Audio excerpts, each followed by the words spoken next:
पश्चिमेच्या तटाला अथांग सागराची गाज, तर पूर्वेला सह्याद्रीच्या कातळ कड्यांची तटबंदी आणि या दोघांचं निसर्ग संमेलन म्हणजे आपलं कोकण. कोकणातील एक महत्वाचं रत्न म्हणजे सिंधुदुर्ग जिल्हा. या जिल्ह्यात एक अभिनव उपक्रम आकार घेतोय, तो म्हणजे गुलदार या निवृत्त युद्ध नौकेचं सागर तळाशी प्रस्थापित होणारं संग्रहालय. नौदलाची 4 दशके सेवा करून गुलदार आता निवृत्त युद्ध नौकेच्या प्रसारणासाठी सज्ज झालाय. 12 जानेवारी 2024 रोजी गुलदार नौकेचा औपचारिक सेवानिवृत्ती सोहळा झाला. तीच तिची शेवटची समुद्री मोहीम ठरली. पण इथेच तिची कहाणी संपली नाही, तर एका नव्या पर्वाची सुरुवात झाली आहे. गेले 14 महिने विजयदुर्ग बंदरात उभी असलेली नौदलाची निवृत्त युद्ध नौका INS गुलदारनं सोमवारी अखेरचा सागरी प्रवास करीत निवती समुद्राचा तळ गाठला. सोमवारी सकाळपासूनच युद्ध नौकेत पाणी भरण्याची प्रक्रिया सुरू करण्यात आली होती. सायंकाळी उशिरापर्यंत संपूर्ण युद्ध नौका समुद्र तळाशी स्थिरावली. ही युद्ध नौका माझगाव डॉक एजन्सीकडून सागर तळाशी प्रस्थापित करण्यात आल्यानंतर पुढील 1.5 वर्षानंतर त्या ठिकाणी प्रत्यक्षात पर्यटकांना जाण्याची संधी उपलब्ध होणार आहे. या युद्ध नौकेवर प्रवाळांसह सागरी जैवविविधतेला आपला अधिवास निर्माण करण्यासाठी साधारणतः 2 वर्षांचा कालावधी लागणार आहे.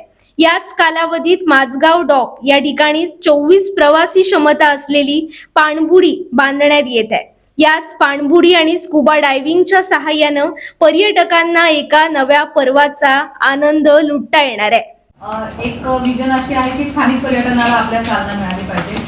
त्यानंतर जो काही हा नवीन प्रयोग आहे, म्हणजे जी युद्ध नौका आहे, जी सेवानिवृत्त आहे, तिचे अवशेष वापरून त्याच्यावरती आर्टिफिशियल रीफ तयार करणं आणि नवीन एक जैवविविधता तिथं तयार करणं असा एक त्याचा हेतू आहे. आणि हे आर्टिफिशियल रीफचे जे प्रयोग आहेत हे बाकी देशामध्ये इतर ठिकाणी झालेत, आपल्याकडेही होत आहेत. मत्स्य व्यवसाय आपल्या मत्स्य विभागाकडे पण आता सध्या ट्रायल्स काही चालू. तर आर्टिफिशियल रीफ वरती ज्यावेळेस कोरल्स डेव्हलप होतात त्यावेळेस जी काही मरीन ॲक्वॅटिक लाईफ असते, म्हणजे सागरी जैवविविधता असते, तिकडं अट्रॅक्ट होते.